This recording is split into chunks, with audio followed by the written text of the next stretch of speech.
তোমরা কেমন আছো? আয়ুষ সবাই ভালো আছো, আমিও ভালো আছি। রূপের সংসার আরও একটু নতুন ব্লগে তোমাদের অনেক অনেক ওয়েলকাম।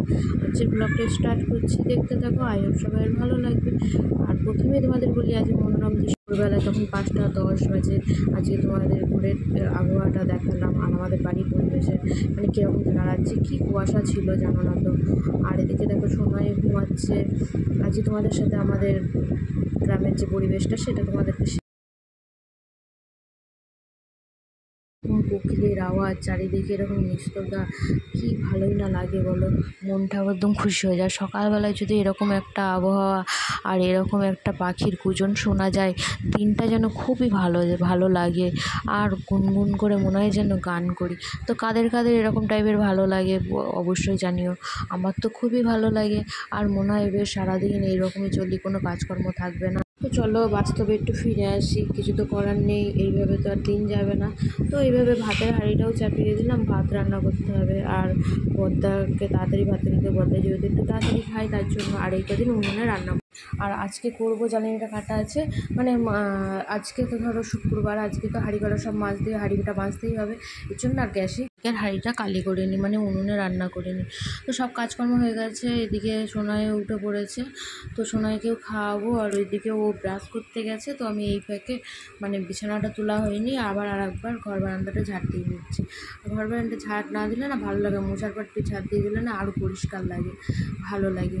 তো কাজ যতই করি না কেন, আমাদের কাজের কোনো হিসাবও নেই, আমাদের কাজটা এরকমভাবেই চলে যাবে।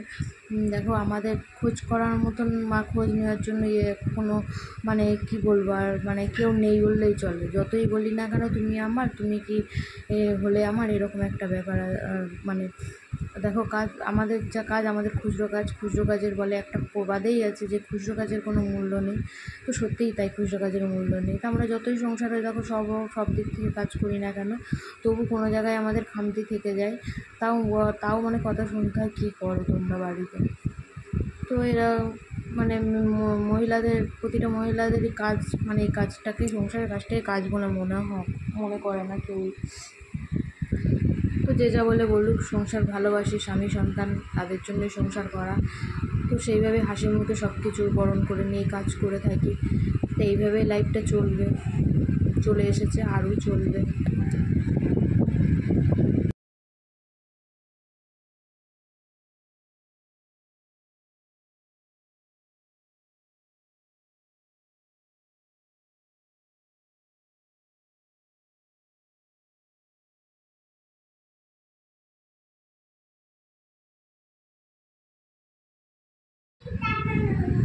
আর এদিকে চাটাও বসিয়ে দিয়েছি, চা না দিলে তো সকালটা শুরুই হবে না। কার কার আমার মধ্যে চা খাওয়ার নেশা আছে অবশ্যই জানিও। আর আমি চাই একটু বেশি মিষ্টি খাই, না খেলে না ভালো লাগে না।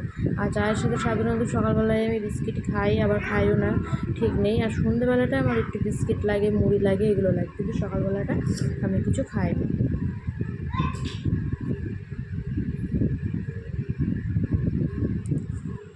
নিয়েছি ডাঁটা আলু দিয়ে একটা রসা করবো। আর সকালে তো করে নিয়েছিলাম মানে ডাঁটা আলু বেগুন দিয়ে একটা রসা, আর উচ্ছে আলু ভাজা, এটা দুপুরের জন্য মেনু। আর এদিকে ডিম আলুগুলো মানে করে নেবো। আর এদিকে আলু আর ডাঁটার তরকারিটা বসিয়েছি। তো মানে দিয়েছি যে না, ও মানে ছিটকে এসেছে, তো মানে তেল ছিটকে লেগেছে, এর জন্য। আর একটা লঙ্কা না ফট করে ফেটে নিচে চলে এসেছে, মানে আমি যদি একটু কাছে দাঁড়িয়ে থাকতাম আমার মানে আর কি চোখে মুখে লাগতো।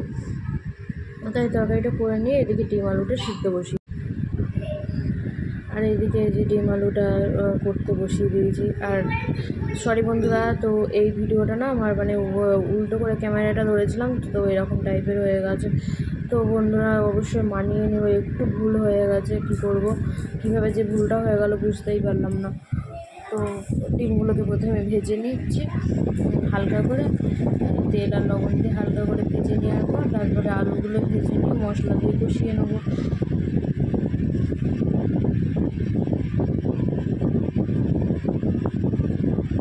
মশলা আগে থেকে পেস্ট করে নিয়েছিলাম, কারেন্ট ছিল না সকাল থেকে, তো তাড়াতাড়ি যেই কারেন্ট এসে সঙ্গে সঙ্গে মশলাটা করে নিচ্ছি, নাহলে শিলে আমি বাটতেও পারি না, আর লঙ্কার ভয়েই বাটি না। ব্যাস রান্নাঘর থেকে একটু চলে আসলাম, এসে পরে ঘরের এই কাজগুলো তো করতেই হবে।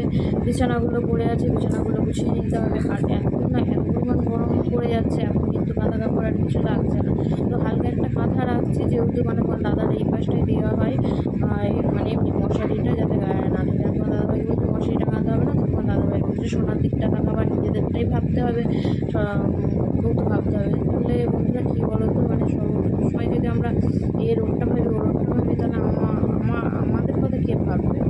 তো ঠিক আছে, মানে ছেলেমেয়ের মুখের দিকে তাকিয়েই তো সব কিছু, তাদের জন্য আমরা তো এইটুকু করতেই পারি। তো বিছানাগুলো তাড়াতাড়ি করে তুলে নিলাম।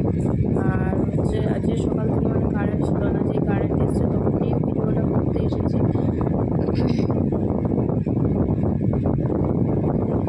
সংসারের চাপে পড়ে আমরা কত কিছুই না ভুলে যাই, সব কিছু নিজেদেরও যে একটা আলাদা লাইফ আছে, নিজেদেরও একটা ইচ্ছা আছে, সেগুলো সবই আমাদের কাছে যেন অবলুপ্ত হয়ে যাচ্ছে। আমরা কি চাই, কি করতে চাই, কি সেগুলো আমরা নিজেরাই বুঝতে পারি না।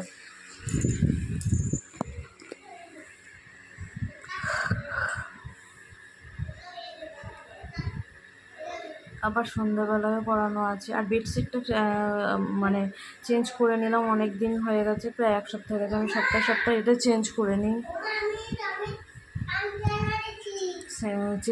চেঞ্জ না করলে ভালো লাগে না। বেশ কিছুদিন পর পর আমি এটাকে চেঞ্জ করি, নাহলে ভালো লাগে না। তো তারপরে জানলাগুলো খুলে দেবো। আর জানলাটা খুললেই আমাদের পেছনে একটা, মানে তোমাদেরকে বলি, অঞ্জনা নদী আছে, অবশ্যই নামটা শুনেছো। আর একদিন তোমাদেরকে শেয়ার করবো সেই নদীটার কথা বলি তোমাদেরকে। আমার ভিডিও যার যার ভালো লাগে, যার যার কাছে এখনও পর্যন্ত পৌঁছেছে আর কত দূর পৌঁছেছে, অবশ্যই একটু কমেন্ট করে জানিও। তোমরা যদি একটু কমেন্ট করো, তাহলে তোমাদের সাথে আমিও একটু বন্ধুত্ব সম্পর্ক করতে পারবো, কথাও বলতে পারবো, কমেন্ট করে কথা বলতে পারবো, কোথায় বাড়ি এগুলো অবশ্যই জানিও। আর অলরেডি যারা হয়ে আছো তাদেরকে অসংখ্য ধন্যবাদ আর ভালোবাসা, আমার ভালোবাসা নিও, আর বড়োদেরকে আমার প্রণাম নিও। তো ভিডিও বেশি বড় করবো না, এই পর্যন্তই আজকের ব্লগটা। আর নেক্সট ব্লগে আবার দেখা হবে। তো দেখো, মানে আমাদের লাইফ কোথায় মানুষকে কোন জায়গায় দাঁড় করে দেয় সেটা ভগবানই জানে।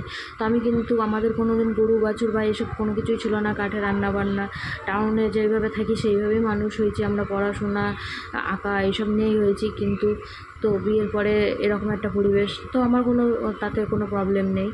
তো অনেক দিন ধরে এই জায়গাগুলো মানে কেঁচোতে মাটি তুলেছিলো, আর মানে খুব একটা মাটি হচ্ছিলো পায়ে পায়ে। তো এর জন্য ভাবছিলাম যে একটু গোবর দিয়ে নিই। তো গোবর বেশি ছিল না, যেহেতু আমাদের মানে সামনের উঠোনে অনেক দেওয়া হয়েছে, তো অল্প পরিমাণে গোবর ছিল, তো ওইটুকুনি দিয়ে নিলাম। আর গোবর দিলে এত সুন্দর লাগে সামনেটা, তোমাদেরকে কী বলবো বন্ধু, যারা যারা এরকম দাও মাটির উনুনে গোবর লেপো, তারাই জানতে পারবে যে কতটা সুন্দর লাগে। বেশ ঝাড় দিতেও খুব আরাম লাগে, মানে একদম মলিন লাগে, ঝাঁটার সাথে কোনো কিছু নোংরা হয় না, একদম পরিষ্কার থাকে, খুবই ভালো লাগে। তো তারপরে যে গোবরটা দিয়ে নিচ্ছি, আর এদিকে তারপরে সোনাইকে খাওয়াবো। এখন প্রায় বাজে 1:45 তো বাজে প্রায়। তো সোনাইকে এবার ঘুম পাড়াবো আমি, গোবরটা দিয়ে স্নানটা করে নিয়ে। আর আজকে অনেক কাচাকুচি করেছি, আর মানে ওই দেখতেই পাচ্ছ ওখানে জামা কাপড় সব রেখে দিয়েছি, স্নান করার সময় কেচে একবারে স্নান করে নেবো। তো কালকে আবার গোবরটা দেবো, যেহেতু আজকে একটু গোবরটা পাতলা পাতলা হয়েছে, এর জন্য মানে একটু গোবর দেবো। তো বন্ধুরা অবশ্যই দেখো, আর নতুন বন্ধুরা যাদের কাছে তোমার ভিডিওটা গেছে, অবশ্যই সাবস্ক্রাইব করে দিও আর কমেন্ট